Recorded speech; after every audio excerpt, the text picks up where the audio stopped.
सभी बच्चों और अभिभावकों को मेरा नमस्कार। समय सुबह 10 से 12 वाला हर घर बने पाठशाला में आप सभी का स्वागत है।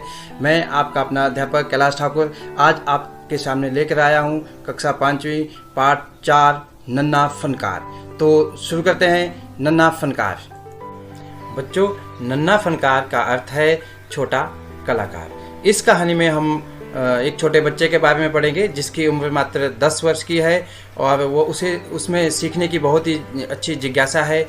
वह अपने पिता के साथ जो है काम के ऊपर जाता है और वहाँ जो उसके पिता काम करते हैं उनको देख देख के बहुत कुछ सीखता है। वह बचपन से ही बहुत मेहनती है, इसलिए बड़ा होकर एक बहुत ही अच्छा जो है कलाकार बन जाता है। तो चलते हैं पाठ की ओर, जिसमें हम इस बच्चे की पूरी कहानी को विस्तारपूर्वक पढ़ेंगे। वह लड़का एक चौकोर लाल पत्थर के पास बैठ गया। उसने जल्दी जल्दी कोई प्रार्थना बुदबुदाई और छैनी हथौड़ा उठाकर अपने काम में जुट गया। इस कहानी में जो लड़का है वह एक चार चौकोर मतलब 4 कोने वाले, आप देख सकते हैं यहाँ पे 4 कोने वाले लाल पत्थर के पास आकर बैठ गया और उसने जल्दी जल्दी अपने मन में कोई प्रार्थना बुदबुदाई मतलब धीरे धीरे जो है बोलना, बुदबुदाई मतलब धीरे धीरे बोलना, और छैनी हथौड़ा उठाकर अपने काम में जुट गया। छैनी हथौड़ा आप देख सकते हैं यहाँ पे, ये जो इसके हाथ में यहाँ पे ये छैनी है और ये यहाँ पे इस हाथ में हथौड़ा है। इसको उठाया और अपने काम में जुट गया। कुछ दिन पहले ही उसने इस पत्थर पर घंटियों की कतारें और कड़ियाँ उकेरना शुरू किया था। ये जो उसने इस लाल पत्थर के ऊपर काम करना कुछ दिन पहले ही उसने शुरू किया था और इस पत्थर पे उसने कुछ घंटियों की कतारें मतलब लाइनें आप बोल सकते हैं, पंक्तियाँ बोल सकते हैं, और कड़ियाँ उकेरना शुरू किया था। कड़ियाँ मतलब जंजीर की लड़ियाँ जो होती है उसकी तरह उकेरना उसमें बनाना शुरू कर दिया था। लड़के ने एक अधबनी अधूरी घंटी पर छैनी की नोक टिकाई और सावधानीपूर्वक हथौड़े से घंटी पर नक्काशी करने में जुट गया। जब लड़के ने अपना काम शुरू किया तो उसने एक अधबनी मतलब आधी अधूरी घंटी थी, वो पूरी अभी उस घंटी पूरी नहीं बनी थी, उसके ऊपर उसने अपनी छैनी की नोक नोक को टिकाया। आप देख सकते हैं यहाँ पे किस तरह उसने अपनी छैनी यहाँ पे लगाई हुई है। तो उसने टिकाया और बहुत ही ध्यान से सावधानीपूर्वक वो जो है हथौड़े से उसके ऊपर नक्काशी शुरू करने लगा। हथौड़े के वार से पत्थर पर जो कटाव उभरता उससे पत्थर की किरचें छितरा जाती और वह आंखें सिकोड़ लेता। साथ साथ धीमी आवाज में वह कुछ गुनगुनाने भी लगता। उसके चारों ओर दूसरे संगतरास भी अपने अपने काम में डूबे हुए थे।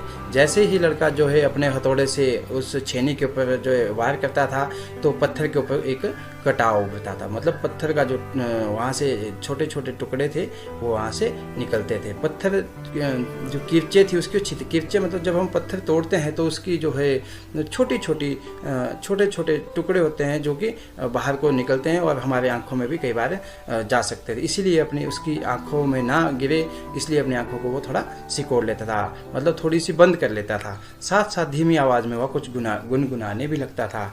और जैसे काम करते करते आप लोग भी कुछ गाना शुरू कर देते हैं, वैसे ही ये भी साथ में काम करते करते अपने मनपसंद गीत को गुनगुनाने लगता था। उसके चारों ओर दूसरे संगतरास भी अपने काम में डूबे हुए थे। आप देख सकते हो ये अकेला नहीं था जो वहाँ अपना नक्काशी का काम कर रहा था, बल्कि उसके चारों तरफ बहुत से और लोग भी थे जिनको जो कि संगतरास जिनको कहा गया है। संगतरास मतलब यहाँ पे हम बोलते हैं नक्काशीकार थे जो भी अपने अपने काम में डूबे हुए थे। केशव 10 साल का था और अभी अपना काम सीख ही रहा था। पिता के एक बार करके दिखा देने पर वह सीधी लकीरों वाले और घुमावदार डिजाइन उकेर सकता था। केशव जो है यह कोई बहुत बड़ा व्यक्ति नहीं था, एक छोटा सा लड़का था। उसकी उम्र मात्र केवल 10 साल ही थी। अभी से ही वो अपने पिता के साथ जो है काम सीख रहा था, लेकिन उसका दिमाग बहुत तेज़ था, इसलिए उसके पिताजी उसको एक बार बता देते थे कि यह डिज़ाइन कैसे बनेगा, वह उसको आसानी के साथ कर लेता था। उसके अब तक उसने नक्काशी का जो भी काम किया था उनमें से इन घंटियों को बनाना ही सबसे ज़्यादा मुश्किल था। लड़के ने जो है अब तक जितना भी नक्काशी का काम सीखा था या किया हुआ था तो सबसे ज़्यादा मुश्किल उसको यही काम था जो अब आज की तिथि में जो डेट में वो कर रहा है, जो इन घंटियों को बना रहा है, उसके लिए यह सबसे ज़्यादा जो है मुश्किल है। केशव जानता था कि एक दिन तो ऐसा जरूर आएगा जब वह बहुत बारीक जालियाँ, महीन नफीस बेल बूटे, कमल के फूल, लहराते हुए सांप और इठलाकर चलते हुए घोड़े, ये सब पत्थर पर उकेर पाएगा, ठीक उसी तरह जैसे उसके पिता बनाते थे। केशव जानता था कि एक दिन जरूर ऐसा आएगा जिस दिन वह बारीक जालियाँ, देख सकते हो यहाँ पे बारीक जालियाँ, महीन नफीस बेल बूटे, बिल्कुल पतले पतले और बहुत ही सुंदर उम्दा तरीके के बेल बूटे, कमल के फूल के डिज़ाइन, लहराते हुए सांप, यहाँ देख सकते हैं आप, और इठलाकर चलते हुए घोड़े, ये सब पत्थर के ऊपर जो है उकेर पाएगा, ठीक उसी तरह जैसे कि उसके पिताजी जो है इन सब की नक्काशी जो है पत्थर के ऊपर करते हैं। कई साल पहले जब वह पैदा भी नहीं हुआ था, उसके माता पिता गुजरात से आगरा आकर बस गए थे। बादशाह अकबर उस वक्त आगरे का किला बनवा रहे थे और केशव के पिता को यही काम मिल गया। केशव का जन्म भी आगरे में ही हुआ था। उसे गुजरात के पुश्तैनी गांव जाने का तो मौका भी नहीं मिला। आगरे की गलियां और अब सिकरी, बस यही उसका घर था। केशव बहुत साल पहले जब केशव का जन्म भी नहीं हुआ था तो केशव के माता पिता जो है गुजरात से जो है यहाँ आगरा के लिए आ गए थे और उस समय बादशाह अकबर जो है उस वक्त आगरे का किले का निर्माण कर रहे थे, तो केशव के पिताजी को काम वहीं पे मिल गया और उसी दौरान केशव का जन्म भी आगरा में ही हुआ था।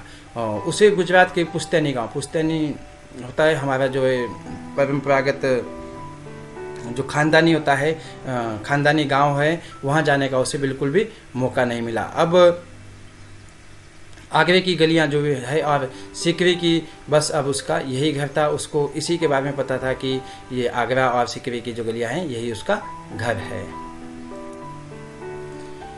चारों ओर हो रही छैनी हथौड़ों की ठक-ठक खड़खड़ के बीच केशव को किसी के कदमों की आहट भी न सुनाई पड़ी। इसलिए अचानक कानों में एक आवाज़ पड़ने पर वह चौंक गया। माशाअल्लाह, ये घंटियाँ कितनी सुंदर है, तुमने खुद बनाई है।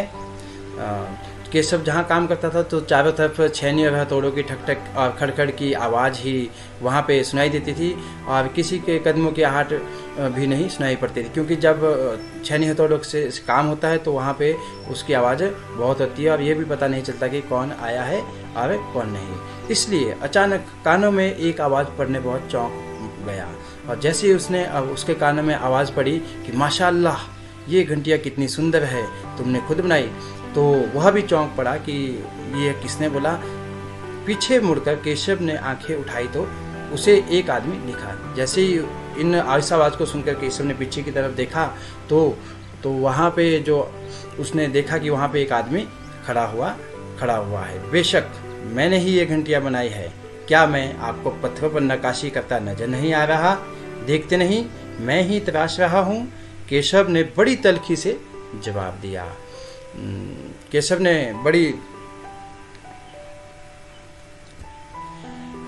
ने बड़े रूखेपन से जवाब दिया कि बेशक मैंने ये घंटियाँ बनाई है।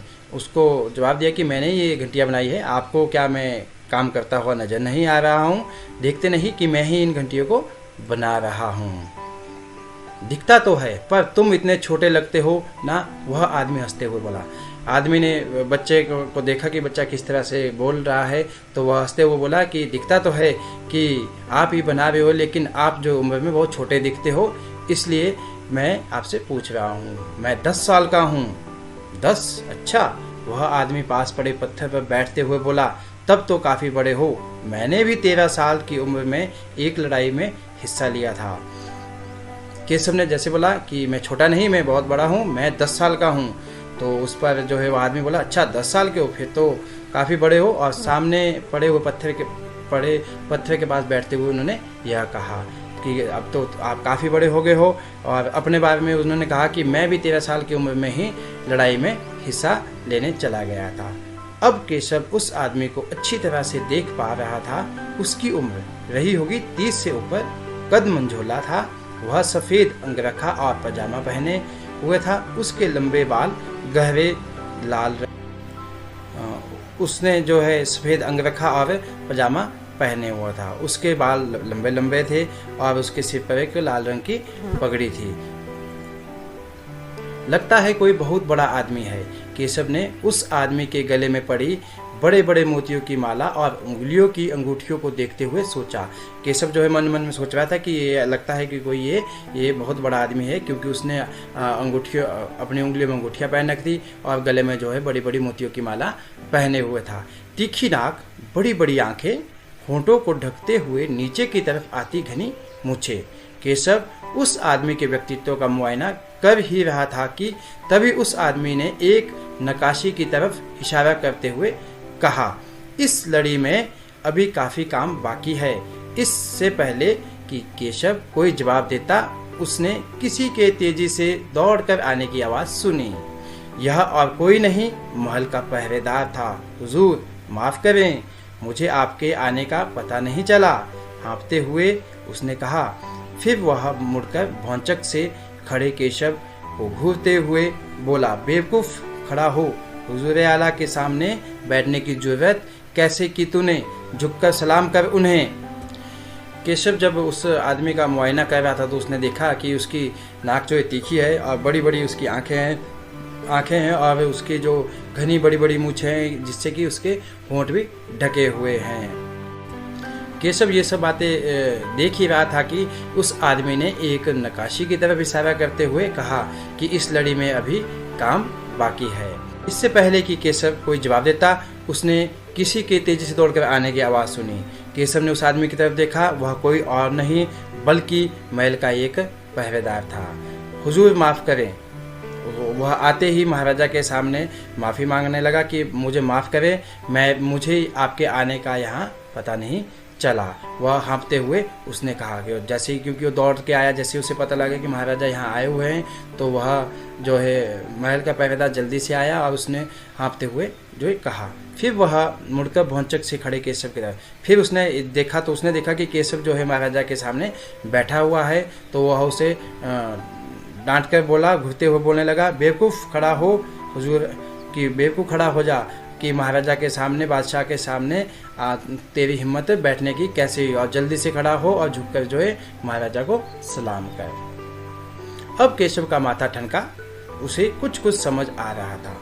बदहवासी में छेनी हाथ से छूटकर नीचे गिरी और वह जल्दी से उठकर खड़ा हो गया। अरे कहीं ये बादशाह अकबर तो नहीं? यह ख्याल आते ही उसने झुककर सलाम किया और खरगोश की सी कातर नजरों से अकबर को देखने लगा। पहरेदार की बातें सुनकर केशव का जो माथा ठनका और उसे शंका हुई कि अब उसे कुछ समझ में आ रहा था कि कहीं ये महाराजा तो नहीं। इसी बदहवासी में बदहवासी मतलब व्याकुलता में उसने छेनी हाथ में छूटकर नीचे गिर गई और जल्दी से उठकर वह खड़ा हो गया। अरे कहीं ये बादशाह अकबर तो नहीं? उसके ख्याल आते ही वह झुककर उन्होंने उसको जो है सलाम किया और खरगोश किसी कातर नजरों से अकबर को देखने, खरगोश मतलब दया भाव से कि महाराजा की तरफ जो है देखने लगा। अकबर को पहरेदार की यह दखलंदाजी भली ना लगी। उन्होंने खींचकर पहरेदार को वहां से जाने का इशारा किया, करते हुए कहा, ठीक है सिपाही, कुछ देर के लिए हमें अकेला छोड़ दो। बादशाह अकबर ने देखा कि बच्चा जो है डर गया है, तो उसे पहरेदार की जो है दखलंदाजी बिल्कुल भी अच्छी नहीं लगी। इसलिए उसने थोड़ा खींचकर पहरेदार को इशारा करते हुए कहा कि ठीक है और मुझे अकेला छोड़ दो। पहरेदार तो चला गया, मगर केशव असमंजस में था कि उसे क्या करना चाहिए। वापस अपना नक्काशी का काम शुरू करे या बादशाह के हुक्म का इंतजार करे। इंतजार में खड़ा रहे। दिल तो उसका अभी भी धक धक कर रहा था, पर हाँ, अब वह डरा हुआ नहीं था, क्योंकि अकबर प्यार से उसे देखते हुए मुस्कुरा रहे थे। अब जो है बच्चा जो है था वो पहरेदार तो वहाँ से चला गया, लेकिन जो केशव था वो असमंजस दुविधा में था कि अब वो क्या करे, कि अपना काम शुरू कर दे या फिर बादशाह के हुक्म का इंतजार करे। दिल तो उसका अभी भी धक धक कर रहा था, लेकिन अब वह ज़्यादा डरा हुआ नहीं था, क्योंकि जो महाराजा अकबर है वो उसके मुस्कुरा कर उसके साथ बात कर रहे थे। तो बच्चों, इसी के साथ हमारा जो है आधा चैप्टर जो है यहाँ पे ख़त्म होता है। आधे चैप्टर के साथ हम कल दोबारा हाजिर होंगे। तब तक के लिए नमस्कार।